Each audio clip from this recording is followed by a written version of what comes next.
Welcome. This presentation is about trauma with a heavy emphasis on vicarious trauma. My name is Dr. Kate Watson. I am the president and founder of the Advocacy Academy, which is a training and consulting company based out of Philadelphia. And I'm just really excited that you're here to take some time out of your day to learn about what I consider to be a really important subject. The reason I consider this to be so important in your work and in your life is because no matter what your specific discipline is, or your specific title, or the hat that you wear, I suspect that you will encounter people in your work every day who've been exposed to trauma. And yes, there may be some things about this presentation that help you better serve those individuals, but even more importantly, when you are serving those individuals who've been exposed to trauma, you yourself become exposed to their traumatic experiences. And what we're going to highlight in this presentation is how you can make sure that you're taking very good care of yourself and your brain so that you can have a nice, long, happy career. So I hope you're with me for this adventure. It is really common when we're talking about trauma for people to assume we're talking about military veterans or folks who have survived domestic violence in very severe and very ugly ways. And yes, in some cases we are talking about those things, but I'd like you to take a look at this list and ask yourself, do you ever see patients or clients who have experienced any of these things? So yes, domestic violence or sexual assault is on the list, but also things like food insecurity and hunger, natural disasters, car accidents, chronic poverty, divorce, systems of oppression like racism, sexism, heterosexism, what's not on here is classism, or spiritual or religious oppression, theft or robberies, gun violence, sudden loss of a family member, amputation, diagnosis of a terminal illness, and of course, as I've mentioned earlier, military service or exposure to combat. Folks, I don't know if you have ever considered the traumatic mark that any of these experiences may leave for a person. But what we're finding in recent years is that trauma is not something that is only experienced by people who have gone through a very sudden and very dramatic incident. It is also something that people experience when they've gone through a lifetime of chronic stress. And a lot of the things on this list may lead to chronic stress. We'll say a lot more about this throughout the presentation, but I wanted you to have an understanding at the onset of the kinds of things that we're talking about, because if you're thinking to yourself, I don't really think that I see patients who've been exposed to trauma, I would think again, it would be shocking to me if you see patients who haven't experienced any of these things. So let's keep this list in mind as we throw around the word trauma throughout this presentation. You will hear me use terms like stress and trauma interchangeably throughout this presentation. A lot of folks find themselves surprised by that, especially when I keep harping on stress. And then people tell me, why is she emphasizing stress so much? This is supposed to be about trauma. Let me see if I can help you understand that a little bit. What I have here on the screen is a spectrum.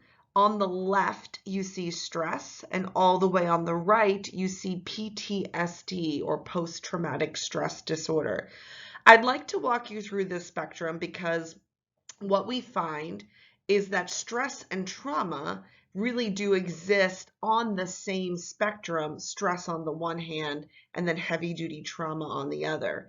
So all the way on the left in that orange box that says stress, you see words like good stress and bad stress. So of course, we're all very familiar with bad stress, maybe more familiar than we would like to be. I probably shouldn't insult your intelligence by trying to define that for you. Very likely, if you're like most people in this world, you encounter some bad stress, if not every day, I would say maybe most days. I hope that's not true. If you're listening to this saying, no, not me, I don't have that much stress. Excellent, excellent, very good for you, and I mean that sincerely. Unfortunately, too many of us know bad stress all too well. And it may not be news to you that there's also such thing as good stress. This is the kind of stress that we find motivating and exciting and momentum building, and it gets us to get up and do things, and it's good for us. It applies a healthy amount of pressure in our lives. Either way, however, there's stress all the way on the left-hand side of this spectrum. And as I've already mentioned, I suspect that most of us are encountering that every day. So it may be safe to assume that everybody listening to this presentation is somewhere on this spectrum, even if you're all the way on the left, where maybe you're someone who just encounters a fair amount of stress. Some of you will find, as I'm speaking about this, that you are actually closer to the right side of the spectrum, but we'll get there in a moment. Let's take it piece by piece.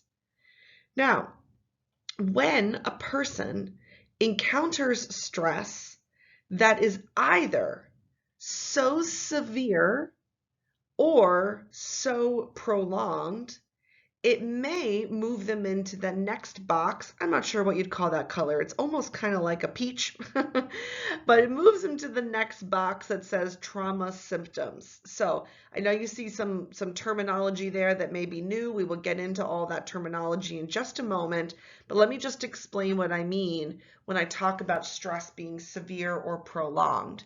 Severe stress may be the kind of stress that you get immediately in the moment of a car accident or a home invasion, or we've described things like military service, something that is life-threatening and very scary, and it applies so much stress to you that I would call it the severe kind of stress. But there's another kind of stress that may not be particularly intense or severe in a given moment, but it is chronic over the course of your life. And that may be the kind of stress that comes from always struggling to pay the bills, being in some rocky relationships, growing up in a home where mom and dad argued a lot, moving around a lot, food insecurity. Maybe you're someone who encounters bullying or ridicule or over, criticism at work, whatever the case may be. That's the kind of stress that may not be as severe as, say, having a gun pointed at your head, but it could be prolonged and chronic over many months or years or even decades. So what I'm saying is, yes, we may all have some stress. We may all be in that orange box all the way to the left, but some of us move up to the next box because our stress is so intense or it's so prolonged that what happens is we start to actually show some symptoms of trauma. Now, just jumping ahead again, if you go all the way to the right side of the screen, that gray box says PTSD. This is when we're talking about like a diagnosis of trauma. In the box that says trauma symptoms, the one that I'm calling kind of like a pink or peach color, that's where we're talking about just having some symptoms of trauma. This is not the same thing as getting a diagnosis of trauma. Think of this as the difference between having the flu versus having flu-like symptoms, right? So what we're saying here is you don't have the flu, you have flu-like symptoms. Or to put the terms more accurately, you may not have a diagnosis of trauma or a trauma disorder, but you have some trauma symptoms. And that can happen as a result of very severe stress or prolonged stress, that people start to show symptoms that look like a trauma disorder. And maybe some of you are shrugging your shoulders and saying, yeah, it doesn't surprise me. But I'll bet a lot of you are thinking, wow, I have a lot of stress. I had a rough childhood. My life hasn't been easy. I feel like I've really been under pressure for years or potentially even decades. I wonder if I'm having some symptoms of trauma. It may be worth considering. So I know we're not done with this spectrum yet, but what I'm going to do is move to the next screen because the next screen zeroes in on these symptoms of trauma, which you see on here as hyperarousal, intrusion, and restriction. We're going to zero in on those, and then we'll come back to finish our spectrum. So imagine we just kind of zoomed in. Now we have those symptoms of trauma blown up for us to see: hyperarousal, intrusion, and restriction. Hyperarousal is when a person may startle easily. They might be kind of jumpy. They react irritably. Maybe they've got some trouble sleeping, difficulty trusting others. Hyperarousal is another way of thinking about a person who is constantly on alert and anticipating the next bad thing that might be coming. You know, just the other day I had a conversation with my assistant about this because we were having a meeting and I told her about some things I was doing as a just in case measure with our team. And I said, I'm going to document this. I'm going to record this. I'm going to put everybody's, this in everybody's file. And I'm just covering my butt just in case, just in case. And she said, right. And then she said, I'm going to do the same thing. I'm going to make sure I email everyone and text them and call them and give them this information because I don't want anyone to tell us that they didn't get it. And I'm doing this just in case. And I noticed us both doing this back and forth in our conversation, all the ways that we were anticipating things going wrong and all the measures that we were putting into place to protect against this thing that we were anticipating going wrong when nothing had really gone wrong yet. And as I heard us, it was almost like an out-of-body thing. Like I stepped out of the conversation and I started listening to the two of us. And I heard us going back and forth, guarding against this bad thing that might happen and all of the measures we were taking. I looked at her and I took a deep breath. And I said, do you hear us? And she looked at me confused and she said, what? What do you mean? I said, do you hear all of the anticipation that we have that things might go wrong? And she started laughing and she said, yeah, but things go wrong. I said, they do. I'm not saying that we are out of line or that there's something wrong with us. Things do go wrong and that's unfortunate. But look how it's changed us. Look how it's trained us to anticipate the next bad thing that's going to happen that we have to be ready for. And I said, this starts to feel to me like a trauma response that we're having. And we had a little chat about that. And of course, we continued to do the same things anyway, because we were still anticipating bad things happening. But that felt to me like a little moment of hyperarousal. Like I'm just waiting for the next shoe to drop or the next bad thing around the corner. And you might consider the times in your life that you do that, the times in your life where you're just ready for the next horrible thing that's heading your way. That feels like a hyperarousal. You're on edge and it's the constant anticipation that something bad is going to happen again. And so sadly, I have to tell you, I know people who live their whole life like this. People who I love dearly, people who I'm related to and love dearly. And I get the sense that they live in a constant state of emergency and protection and hyperarousal. From an outsider looking in, it's easy for me to say, gosh, that's no way to live your life. But for them, it may be all they know. It may be all they know, and the only way that they can feel remotely safe is to be on constant high alert. This sort of mint green box in the middle says intrusion. This I like to say is sort of Hollywood's version of trauma, and that doesn't mean that it's fake. This is a real thing, but Hollywood depicts it as the only way that trauma appears. In movies and TV, you'll see depictions of people who have been exposed to trauma, and they're often having flashbacks or nightmares where they're reliving the experience over and over again, and that's what intrusion means. It's the constant reliving or re-experiencing of something that a person has been through. And then there's this idea of reenactment. It's a little hard to explain, but sometimes in sort of unconscious ways, we reenact terrible things that have happened to us. And that's a form of intrusion. I'll give another example just to prepare folks. This example involves themes of suicide. And in case that's something that hits close to home for you and you want to skip ahead a few minutes, I would respect you doing that. But I guess this wasn't my client. It was sort of like my colleague's client. So I'm trying to remember the exact details of the story, but I believe my colleague had a client who she was working with whose brother had committed suicide. And so forgive me now, I got to give you the chain of relationship here. My colleague's client's brother had completed a suicide.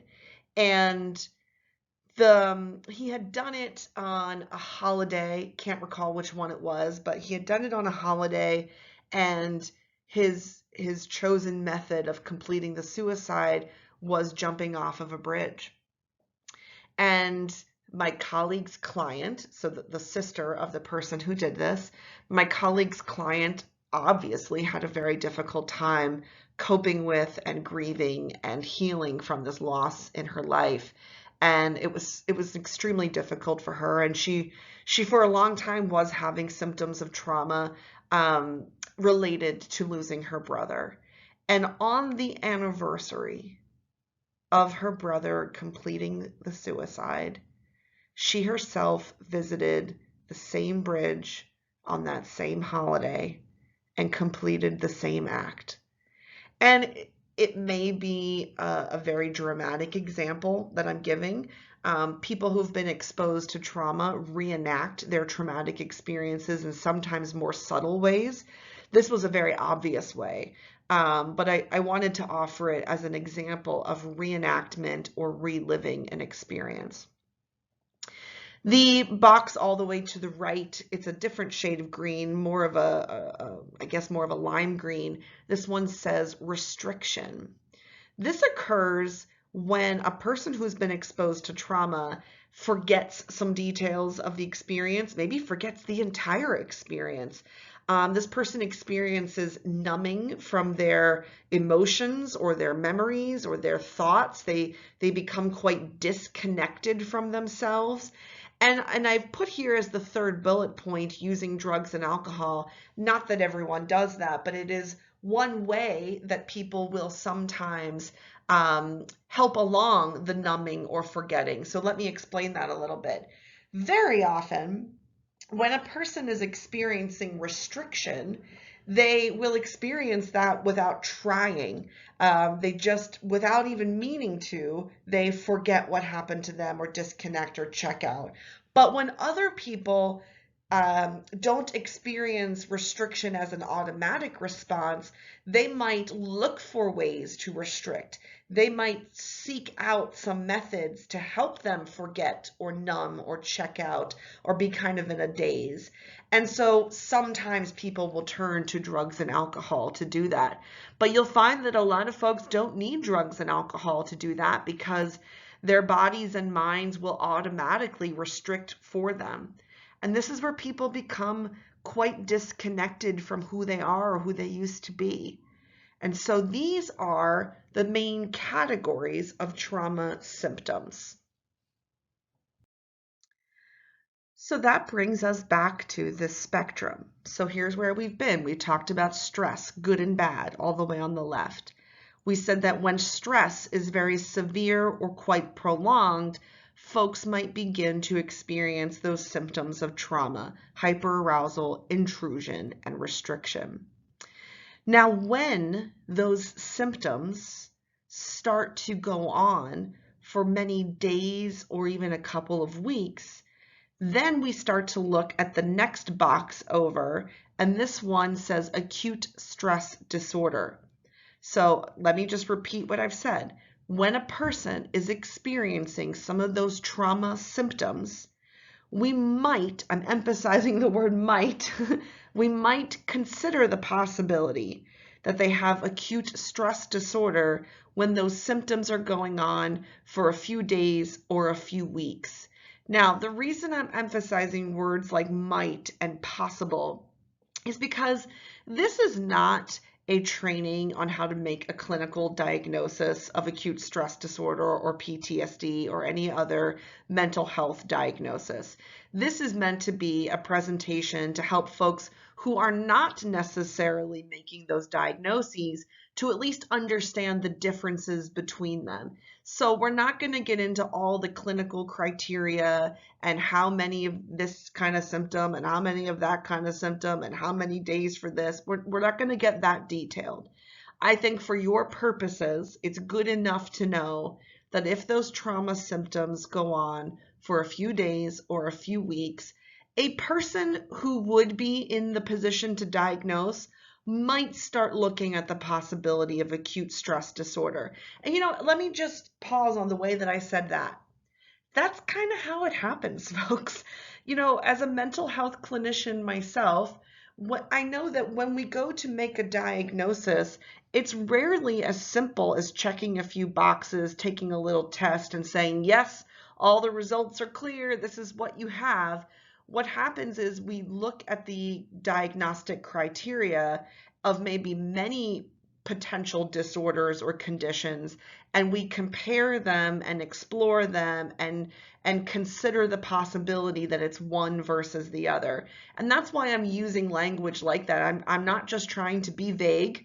My point is that even a person who's diagnosing would begin by just considering the possibility that we might be talking about acute stress disorder. And then they would sort of do their investigation to discover if that's where they're going to land with the diagnosis. Now, when symptoms start to go on for a little longer than that, like at least a month or more, then they might start to look at the possibility of PTSD or post-traumatic stress disorder. Now, again, my purpose here was to show you that when you hear me for the remainder of this workshop use the words stress and trauma interchangeably, I'm not trying to confuse you. I'm trying to show you that they're kind of the same thing, just at different degrees of severity. So stress is something that happens on the lighter end of severity, and trauma is maybe on the more severe end. But they're in the same family, stress and trauma. And so it makes sense to talk about them at the same time. And so I'm hoping that this was a helpful clarification. Interestingly, when a person has been exposed to trauma, even in what we might consider some more minor or less severe ways, it changes the way the brain works. Fascinating stuff, folks. My goodness. I am not a neuroscientist. You'll probably be able to tell by the way that I talk about this. So you're in for a treat. I do think it's fun to hear people who are not neuroscientists try to explain the brain, because we'll actually do it in layman's terms, which is often more helpful. So I'm hoping this is more helpful to you than hearing someone who's dedicated their entire lives to understanding the brain talk about this, because I'll be able to break this down in some couple of basic ideas that I think we need to know. Quick though, before I go into the difference between a brain that has been exposed to trauma and one that has not, I want to explain some of my terminology in the sort of the headers of this box where it says healthy brain versus traumatized brain. I really go back and forth and debate what to call this table and what words to put there. I worry about phrases like healthy brain because, well, frankly, I think so many of us in this world fall into the unhealthy brain category that, maybe we need to rethink what's normal versus abnormal, things like that. I also am very sensitive to the fact that when a person has been exposed to trauma and their brain has changed in some way, it is not their fault. This is the result of something that has been done to them, and their brains will react in ways that actually make a lot of sense. And so when your brain changes as a result of trauma, it might actually be that your brain is doing exactly what it's supposed to do to protect you. And there might be something kind of healthy about that. So I toy with this terminology. Why have I landed on it anyway? Well, I think what I'm really trying to say is in this box that you see on the screen, on the left-hand side, we're talking about a brain that has not yet been changed by exposure to trauma or traumatic experiences. I've I've gone ahead and titled that healthy, but feel free to edit that in your mind to say something like brain that has not been changed yet. And on the right side, the column on the right, it says traumatized brain, but you might even soften that language to something like brain that now has been changed as a result of trauma. But change might be a nice neutral term rather than broken or damaged or healthy versus unhealthy. It's just a changed brain.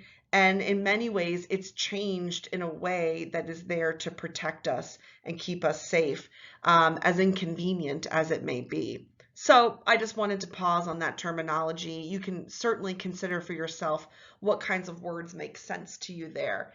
But I'll start on the left-hand side with what the screen anyway has labeled a healthy brain. All right, this is how the brain works. So information comes through the senses. So you hear stuff, you see stuff, you smell stuff, you taste stuff, you touch things. And it gives you information that enters into the brain, and the thalamus asks, okay, is any of this a threat? Do we need to be worried about any of this stuff that we're tasting, smelling, seeing? Anything here? The prefrontal cortex, which is, the part of your brain that tends to be a bit more reasonable, the prefrontal cortex considers, well, hold on, have we experienced this before? Have I smelled this before? Have I tasted this before? And the prefrontal cortex will pull from your past experience to determine if this thing is a threat. So if you have in the past touched a hot stove and felt a burn, and then 5 years later, you feel a warm sensation or even very hot sensation, your prefrontal cortex might say, whoa, whoa, whoa, we might have danger here because we have felt this before and it was no good. Based on what the prefrontal cortex determines about whether we've experienced this before or not, it sends a signal to the amygdala, and the amygdala sends out the appropriate level of emotional output. All that means is if we should be scared, the amygdala will let us know, oh, you should be scared now. If we should be excited, the amygdala will say, oh, let's get excited. I smell chocolate chip cookies, and that's a good thing. So the amygdala sends out an emotional output that just makes sense based on what we're seeing, smelling, touching, all of that. So again, your senses bring the information in, your brain makes this determination, is this threatening? I don't know, have we seen this before? And then it tells the amygdala what kind of emotional output to send out. And that's why when I smell chocolate chip cookies, I get excited. And that's why when I hear sirens, I get scared, because it's coming in through my senses and coming out through the amygdala as the appropriate emotional output. Okay, but folks, have you ever met a person who has a really inappropriate emotional output? Maybe their emotions seem quite extreme for what's going on, and you're wondering, what's going on with so-and-so? Why is he reacting so strongly? Or why did she freeze up just now? And it doesn't make sense because you're thinking, nothing's even happening. What's the big deal? That might be because that person's brain has changed. That person's brain doesn't work the same way anymore as a result of them being exposed to trauma. So we're going to look at the right side now. Information still comes in through the senses. It's not like your eyes and your ears and your nose broke. Those things still work.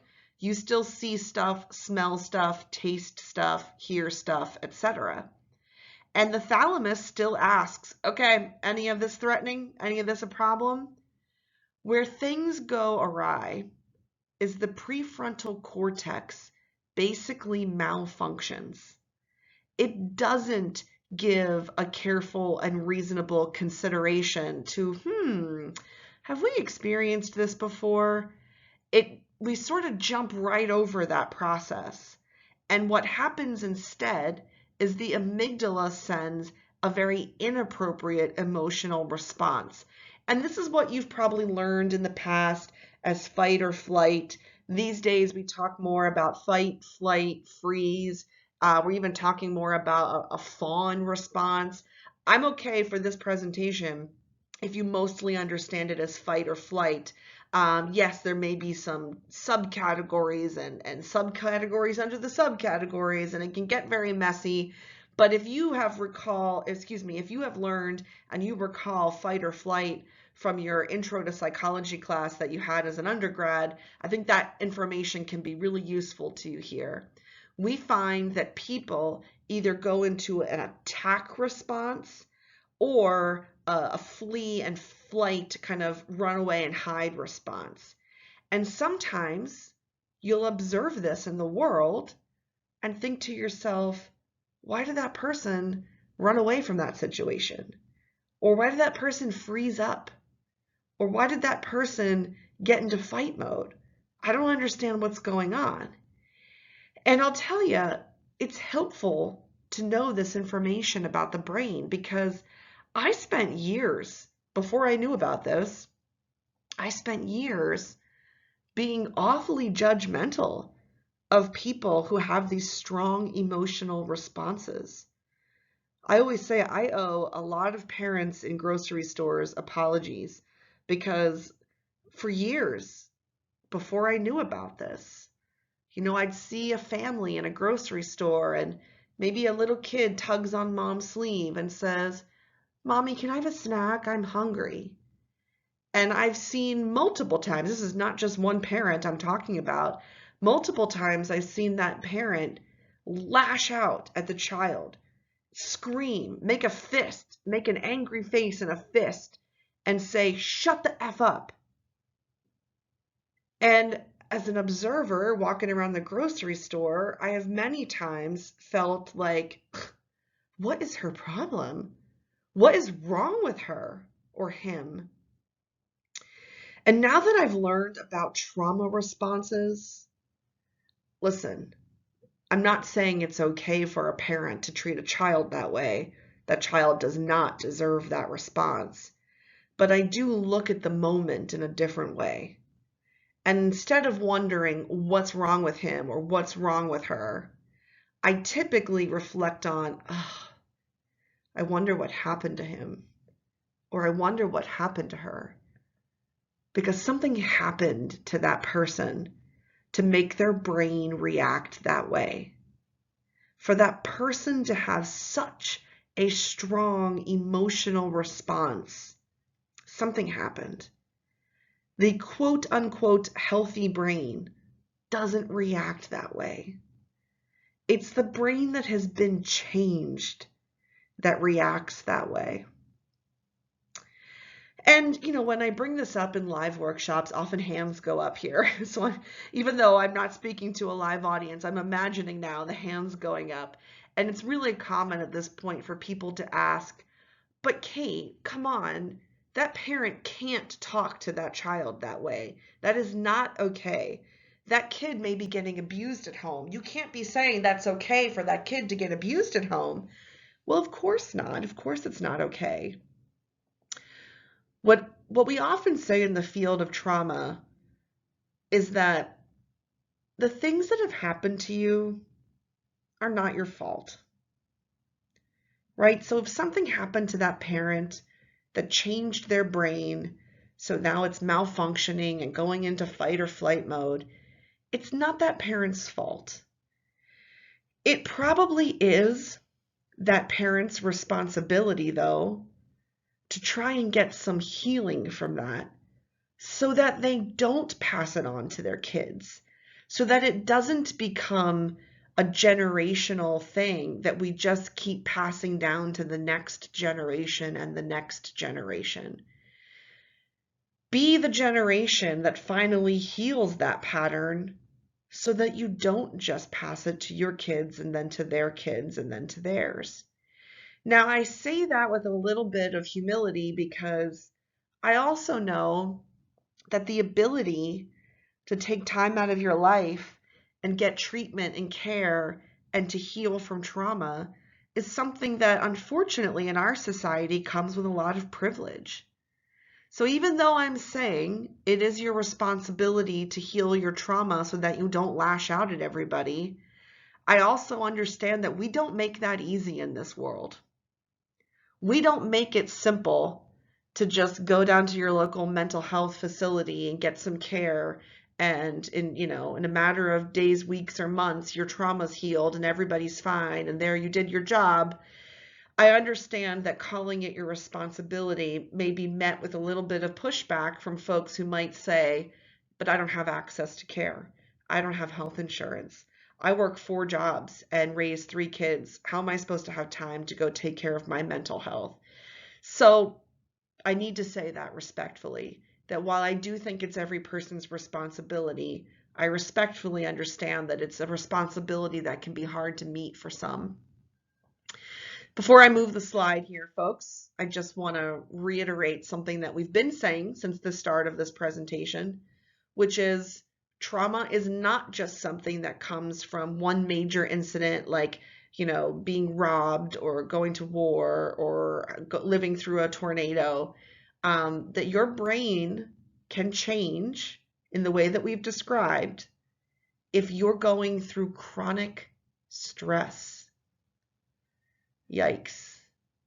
Yikes. How many of you just went, uh-oh?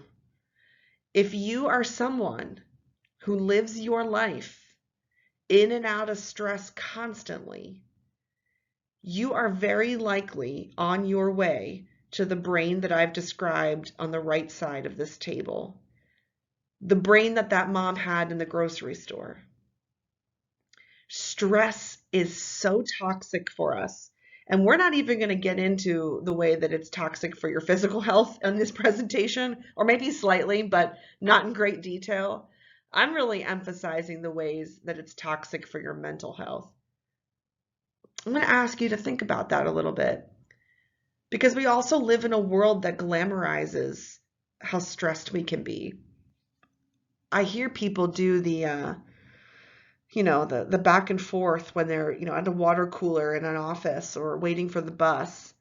Oh, I only slept 5 hours last night because I have so much work to do. Oh, you got 5 hours? Oh, I only got 3 hours because my kids were stressing me out. Oh, well, I'm going to work a 15-hour shift today because I just have so many projects and the work just keeps coming. Oh, I know how you mean. I worked all last weekend and over my vacation. And we brag. We brag about the stress that we have. Meanwhile, it's killing us. It's altering our brains and killing our bodies. So I'm asking you to just reflect on how much stress you allow in your life. Give that some thought. Okay, folks, we just got some data here. I tend not to be a very data-heavy presenter, but in this case, I do think it's important because it would be too easy for someone to say, oh, I don't work with people who fall into these categories. I'm going to try to convince you that you do. So we find that 64% of people have experienced at least one potentially traumatic experience in childhood. So break that down a little bit. When we say potentially traumatic experience, we're saying the kinds of things that tend to lead to those traumatic symptoms or even a mark on the brain. 64% of us have experienced those kinds of experience, 64% of us have lived through those kinds of experiences before we're even 18. So we're heading off to college already, most of us, having been exposed to some kind of traumatic experience or series of experiences. From a sample of 1,000 adults, 21% of them had experienced a traumatic event in the past year alone. So, I maybe don't have to keep going. Have I convinced you that when you go to work every day, not only are you meeting with clients and patients who have been exposed to trauma, but you are sitting in board meetings and staff meetings with colleagues who have also been exposed to trauma. This is all around us. I shouldn't say I like to imagine. I feel I have to imagine that in every room I walk into, there are absolutely people who are currently coping with traumatic symptoms, for sure. And I spend my life in and out of workshop settings training people in these subjects. And when I walk in the door, I assume that somewhere in this room, there is at least one person who knows very well what I'm talking about because they're living it right now. There was also this study done in 2013, a sample of 3,500 older adults. In this study, they called older adults people between the ages of 55 and 69. 90% of them had experienced at least one potentially traumatic event, which I think we can assume is almost everybody. And what we have here is approximately 7.7 million American adults age 18 and older have PTSD. Folks, what we're saying there is that spectrum that we went over. When I said, okay, over on the right side of the spectrum is the really severe case where your trauma symptoms have lasted more than a month, 3.5% of us in the United States fall into that category.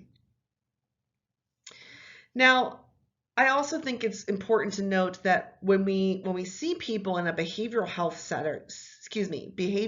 setting, 98% of them have experienced trauma. Think about the work that you do. You can no longer say, oh, I don't work with those people. I don't work with trauma survivors. Yes, you do. Yes, you do. People try to tell me all the time they don't work with trauma survivors, and I say, where do you work? Where do you work that you don't have trauma survivors? Because trauma survivors are in every room. Every room that I walk into, there's a trauma survivor. Okay, we really can't move forward in this work without giving a little nod to Vincent Felitti. Dr. Felitti was commissioned by Kaiser Permanente when San Diego was seeing an increase in obesity, and they asked him to find a solution to the obesity problem. And gosh, you could read hundreds or maybe thousands of articles about all that he went through trying to help people lose weight. I'm going to cut to the chase here. The green box there, or that kind of aqua color, says he tried putting patients on all sorts of diets. That's thousands of pages of research kind of boiled down to he tried a lot of diets with folks. And what he found was the people who lost weight, or in research terms, we would say they performed the best. But since we're not necessarily in a research setting, I wanted to say we're really talking about people who lost weight. Many of them were suddenly experiencing really brutal depression, panic, rage. Something was happening to the folks who lost weight. It's not at all what they depict on the weight loss commercials, the Weight Watchers and Jenny Craig and all of them, Slim Fast, Nutrisystem, I don't know. Some of these may not even exist anymore, but you know what I mean. When people talk about weight loss on commercials, it's all about how wonderful your life will be, and you will be happy, and you'll be dancing at weddings and walking around on the beach feeling so proud. That's not what he found. He found that this had a significant negative impact on folks' mental health. And it seemed to be that losing weight, and I'm kind of using my hands here because if you think about a person literally getting smaller, the act of getting smaller made people feel vulnerable. This was a whole new way of thinking about body size. And people started to describe how they don't feel safe in their neighborhoods anymore. They're concerned that they might be vulnerable to danger or to violence. Bigger bodies felt protective against danger. And so we had to rethink this. I say we, not me. Dr. Felitti had to rethink this a little bit. So he started to ask people 10 questions about childhood trauma. And this is what we now call the ACEs study, by the way. And with a very simple Google search, you type in ACEs questionnaire, these 10 questions will pop right up, so they're easy to find. But the questions were things about sexual abuse in your childhood, emotional abuse, food insecurity. Do you come from a household where there was fighting, divorce, where there was grief, there was, all sorts of things, substance abuse. And the questionnaire was given to 17,000 people. And they found a dose response effect for every item that a person checked off on that survey saying yes, yes, yes. The person's likelihood of both mental and physical health problems went up. Interesting.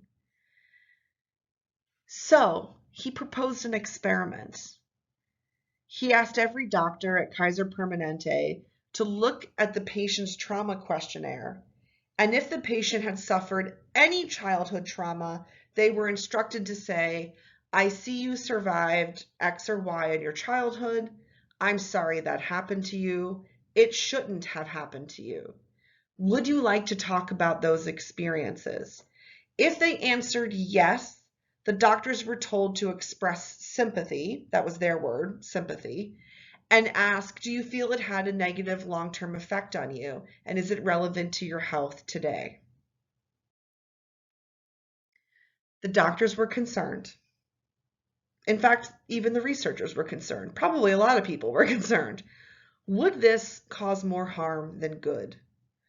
Would it be dangerous to start digging around in other people's trauma when you're not really trained very well to handle it? You're not a psychologist or a social worker. Well, patients who had their trauma compassionately acknowledged showed a significant reduction in illness. They were 35% less likely to return for medical help for any condition.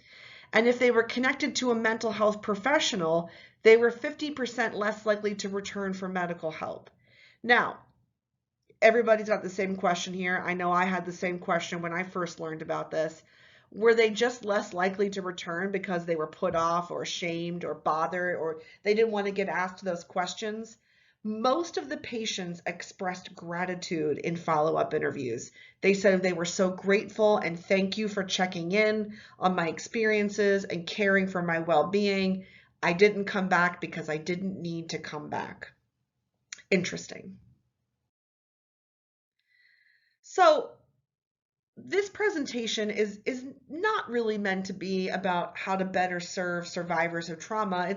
The focus is meant to be how to make sure we take good care of ourselves. But I would be remiss to kind of lose this opportunity just to add a couple of thoughts here. If you are working with folks, strike that. When you are working with folks who are exposed to trauma, who may be having trauma symptoms, create a sense of safety wherever possible. Make plans for possible changes or unexpected events. Prepare them for what might be coming. Say things like, we have about 5 minutes left here, and then so-and-so may be coming in this room. That's how we prepare people for what might be ahead that might be scary or create a sense of uncertainty. Allow choice as much as possible, even in little silly things like, would you like to sit in this seat or would you like to sit in that seat? Would you like to talk about this first or would you like to talk about that first? These are little moments where we remind people of their power and their ability to make choices for themselves and that they will be respected. Lend them language for emotions if you can. Remember that idea of restriction that we learned about. People often become disconnected from their emotions. And so when we ask them, how do you feel today? That's why a lot of people go, I don't know. It's not that they're trying to be jerks. They don't know because they are really disconnected from their emotional selves. And so even though you might feel like you're kind of putting words in someone's mouth, If you do this gently and respectfully, it might actually be helpful to say something like, do you feel kind of sad? Do you feel kind of angry? Do you feel kind of worried? I know I'm going against all the rules because these are closed-ended questions and they may even be leading because we're inserting the answer kind of in the question. And so probably, most of my trainings when we're not talking about trauma and we're talking about something else, I teach people not to ask questions like that. But in this case, it might actually be helpful because you're lending someone a vocabulary that they might not have access to right now. You're letting them borrow some of your words for the time being. Other things that might be helpful are like asking permission before you give advice or offer resources or insert your own ideas. Folks, I can include lots of other resources for you in this area. I just wanted to touch on it briefly before we shift our focus now to really thinking about you.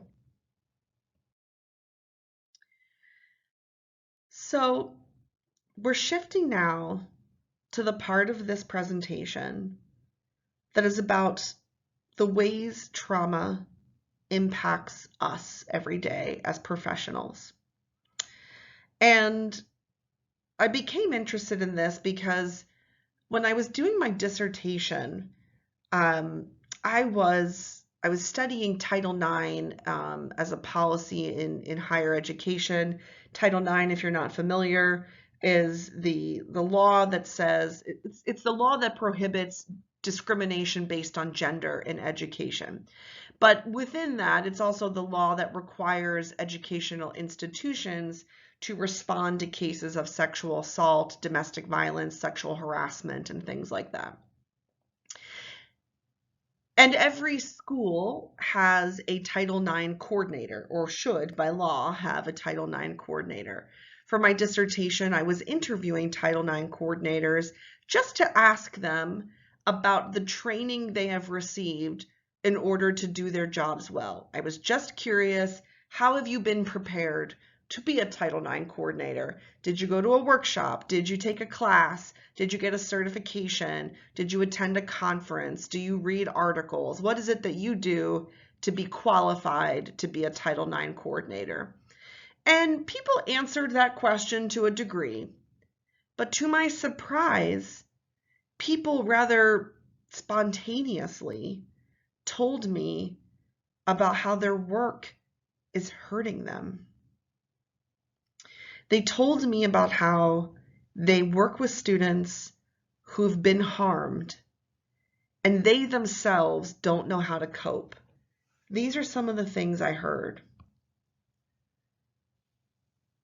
When I asked somebody to elaborate and I said, well, tell me about the impact that this has had on you, the person said, it haunts me.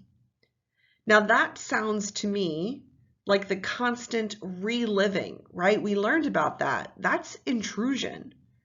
That's a trauma symptom being experienced by a professional who is serving trauma survivors. Someone else told me, I wake up in the middle of the night thinking about students. That too is intrusion. That's a trauma symptom being experienced by a person, a professional who responds and takes care of trauma survivors. Someone said, I don't sleep well because I wake up because I'm worrying. I can't go to sleep because I'm worrying about it. And I'm not a worrier. I'm really, really not a worrier. That sounds like intrusion as well. This person told me last fall we were so crazy busy that I started having heart palpitations, which I had never had from anxiety before.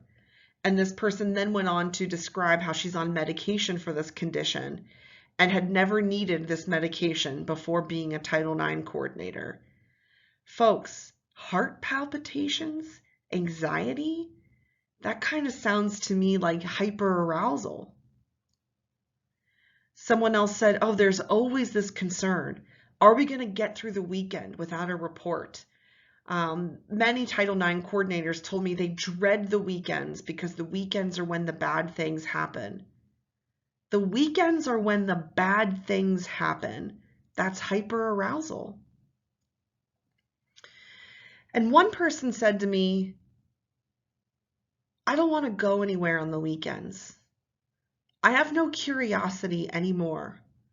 I just want to watch a stupid thing on Netflix and go to sleep. You know, she went on to describe how she used to think of herself as a very curious person. And she would go to museums and watch documentaries, and she always loved to learn new things and be very curious about the world. So it struck me as interesting when she said, I have no curiosity anymore. Folks, that feels to me like restriction. So in these interviews, I was hearing intrusion, hyperarousal, restriction, and these are trauma symptoms being expressed to me by professionals who are actually the ones helping trauma survivors. This is what we call vicarious trauma.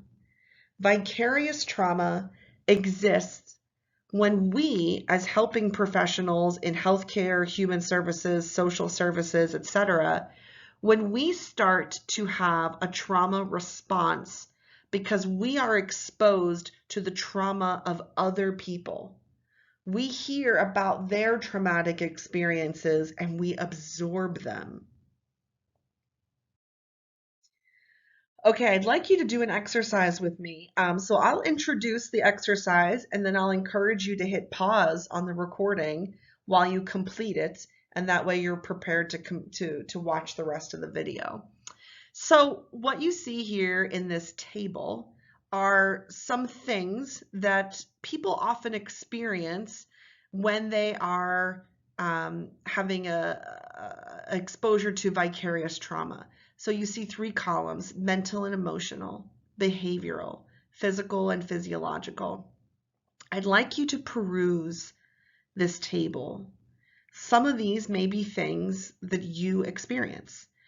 Others, you might say, wow, gosh, it hasn't gotten that bad, and that's good. I'm glad that maybe you haven't had all of these. That would be a good thing. But I'd like you to take some time and review this table. And you see a traffic light here because I'd like you to think about this like a traffic light. There may be some things that you see on this table that you would call green, meaning just keep going, right? Maybe it's something on this list that just doesn't concern you. For example, I have a good friend who's a risk taker, and she just loves the thrill of taking big risks. And so you see that actually in the middle column under behavioral, undertaking risky behaviors. For her, that's nothing unusual. That's just life. That's what she loves to do. And so she'd probably say, that doesn't concern me at all. I don't think that means there's any problem in my life if I'm taking risks. That's who I am. So she would probably circle that one and call it green. Just keep going. Everything's fine here. Nothing to worry about. What else? So I'm somebody I'm just prone to headaches. I tend to get a lot of headaches, and I don't think very deeply about it and wonder, oh gosh, do I need to make some changes in my life? I have a headache. It just doesn't stop me in my tracks. For me, it's green. Just keep going. You know, it's just another headache. You get a lot of them. Not a big deal. I'm not rethinking my life. I'm not wondering if it's time to really slow down. No, it's just a green one for me. Just keep going. So you might see something on this table that makes you say, yeah, that one wouldn't concern me at all. I'm going to call that green. I'd also like you to find something on this table that you might label yellow. Yellow means caution ahead, right? Like, let's slow down a little. Let's take a look at things. Maybe something needs to change. So check this list. Maybe something here would cause you a little bit of concern. Like, for example, if you were, I'm looking at the left-hand column that says mental and emotional. One of them says thinking about clients' traumas when not at work. You might say, you know, that's a little concerning if I'm thinking about my patients or my clients when I'm not at work. Not alarming to me, but I might pay attention to that. I might say, ooh, you know, maybe Maybe I need to take better care of myself. Maybe I need some better boundaries. Maybe I need some space from my work right now. I'll label that one yellow. And so find something on this list that you might name yellow. And I'll bet there's at least one thing on this list that you would label red. Red means, whoa, stop, like slam the brakes. Something's really wrong. Take a look, folks. Maybe you're looking at this list and saying, you know, if I noticed that I was drinking more alcohol and totally isolating myself, that's very concerning. That's no longer yellow. That's now level red for me. Then mark those red. And that's all I want you to do for right now is see if you can find something green, something yellow, something red. And if you can't, that's okay. Some people will say to me, good Lord, Kate, everything on this list looks red to me. That's fine. Make this work for you. If you would be someone who would be, you know, super alarmed by any of these things, feel free to just label them all red. Do what makes sense. I'm going to encourage you to pause the video now so that you can do that and then come back where we'll have some kind of discussion points together.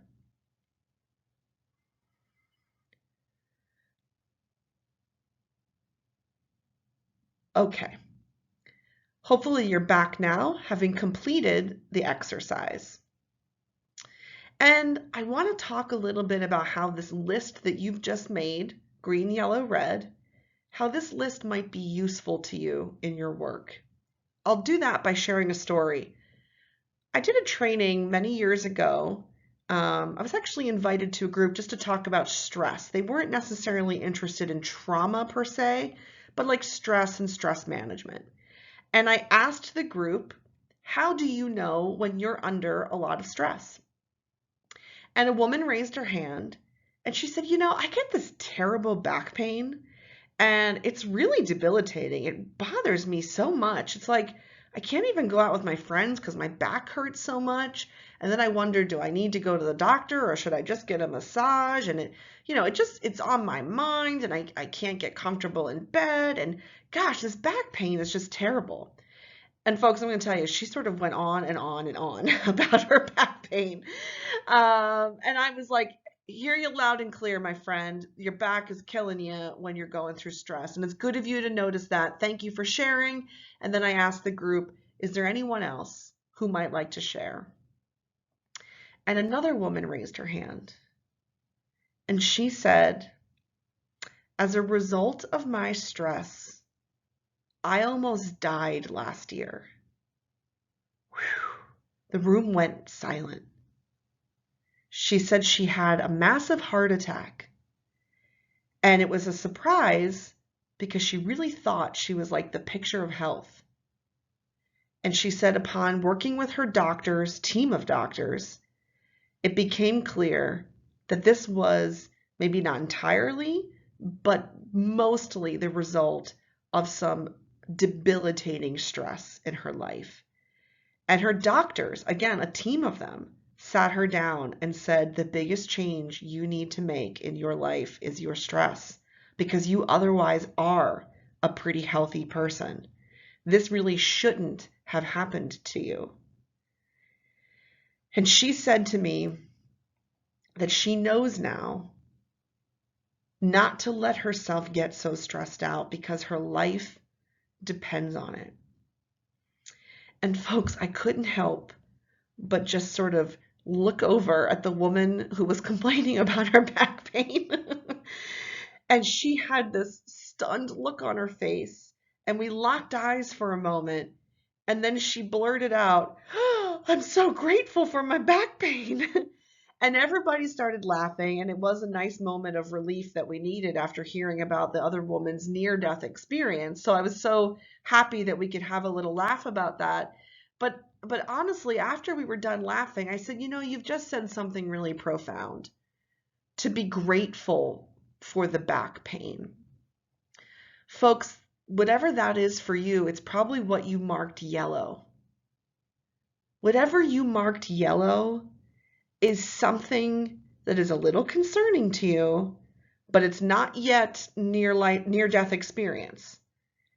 Whatever that yellow thing is that you named, whether it is, difficulty sleeping or, memory impairment, whatever you named yellow, I wonder if you could find some gratitude for that thing when it pops up in your life. When that thing that you marked yellow appears in your life, there's an opportunity for you to say, okay, thank you, memory impairment. Thank you, heartburn. Thank you, hot sweats. Thank you, avoidance or staying at work longer. You've just given me the warning I needed that danger is really ahead. That yellow thing, the thing that you marked yellow, is your helpful warning system so that you don't have to experience the thing that you marked red. And so that's kind of the message here. If you're looking at the things that you've marked red and you're saying, yikes, I don't want to experience any of that, that's terrible. Okay, then your job is to be tuned into the yellow things. Check for them constantly. And I don't mean in a hyperarousal kind of way. I mean in a self-care kind of way. Am I doing okay? Am I feeling all right? Can I keep going like this? And if you're noticing any of those things that you marked yellow, that's your helpful heads up, time to make some changes. Now we can think about what those changes might be. Folks, the list of things that you could do to manage vicarious trauma, prevent it, reduce it, it's miles long. It's more than you could ever really get in a workshop. So I don't try to cover it all because we would be here for a lifetime. Here are some ideas meant to be a little taste of things that you could do, and you could also do your own research to see what else might be helpful. If you're open to it or feel that it would be helpful, one possibility is to engage in your own therapy. If that seems like something that is not for you right now, there are also other people who you can lean on. You can seek supervision or a professional consultation and just work with other colleagues in your field to talk about the things that you're experiencing so that they're not bottled up. Taking breaks, taking vacations, creating space between work and home. I used to work with domestic violence survivors in an emergency room, and I would walk home from work every day. And that walk home was my chance to kind of unwind and leave it all at the hospital and be able to walk into my apartment feeling like, okay, work is behind me now. And sometimes as I was leaving work, colleagues of mine would see me and say, oh, cool, you're walking. I'll walk with you. And I would usually put my hand up and say, here's my fear. If you walk with me, we're going to talk about work the whole time. And this is really my time to not think about work and like leave it at the hospital. So I would say to people, either walk with me and talk about like totally unrelated things, or you're gonna have to walk by yourself. I was really strict about that because what I didn't want to do is use my whole walk home to be like, well, did you hear what so and so said in the meeting? No. I also have on the list ground yourself in your values and your safety. So, reflecting every day on what's truly important can help ground you in what matters for your health and happiness. And grounding yourself in your safety means reminding yourself while you're working with people that even if their lives seem unsafe or insecure, that your life is safe. And it's not about drawing comparisons or trying to one up somebody or be better than them. This is a survival skill that you'll need to find ways to remind yourself, I do have a roof over my head. I do have food in my refrigerator. I do have people who love me and look out for me. And those are ways to ground yourself in your own safety and your own values. Now, when I ask a group, what can you do to prevent or manage vicarious trauma? People usually say something like, don't get emotionally involved with patients. If if only it were that simple. If only we could really deliver on that with a straight face. We're going to challenge it a little bit, so hang with me here. So even though you'll often hear people say, don't get too close, don't get emotionally involved, it's more complicated than that. In fact, we find that when people try to do that, it actually worsens vicarious trauma. Let me emphasize that. It worsens vicarious trauma when you try to just like turn off your feelings and not connect with people, because it goes against what your brain naturally wants to do. So here on the slide, it says some people believe that vicarious trauma is the result of being too connected to clients or patients or feeling too much of their pain. In fact, that may not be the case. The neurological activity of what we call automatic empathy involves a specific system of neurons called mirror neurons. That's always hard for me to say. Those are a lot of like O's and U's and R's put together. Mirror neurons. The process forms this loop, okay? And so what we're describing here is a patient feels something and then our neurons mirror it back, and the loop is when we feel what they feel. And we can actually get this full body sensation as if we are experiencing the event as well. Now, you might be saying, right, that's the problem, right? When I work with a patient and they tell me that they're starving or they're poor or they live in a violent neighborhood, I start to mirror that back and feel it too, and that's the problem. It's kind of the problem, but what we're going to share here is that it isn't really something you can control that much. So sometimes we try to control it, emphasis on the word try, and we do what's called controlled empathy. This is where we try to interrupt that natural process, right? We try to interrupt the loop or interrupt those mirror neurons. And unfortunately, when we try to control it, when we try to stop the loop, it has the opposite effect you might think. It doesn't leave us feeling at ease and calm and relaxed. It ends up putting a greater strain on our physiology, our cognitions, our emotions, and even our spiritual selves, right? It feels cruel. It feels like against our values. And so it strains us in all of these ways. And a lot of people will describe controlled empathy as, oh, I was just trying to be professional. I was trying to be professional, so I just like didn't feel anything. I just stayed in my zone and I just stated the facts and moved on. And you might call it being professional. In my field, we call it controlled empathy. And either way, we find that it's actually leading to a worsened state of vicarious trauma. Not only are you as the professional absorbing some kind of shocking or traumatic story, but you must also respond in a constrained manner that is geared to aid the suffering person. And that is causing you harm. That's causing you harm.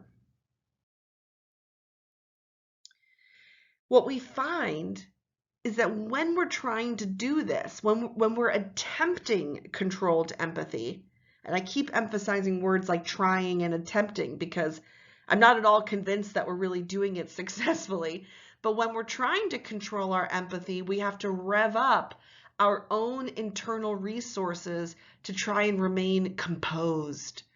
And this really taxes the right hemisphere of the brain because the activated mirror neurons want to automatically surge from it. They want to travel, they want to do the loop. But when you're trying to control it, you're holding them back. You are restraining those neurons from doing what they want to do. They want to feel with people. They want to mirror what other people are feeling.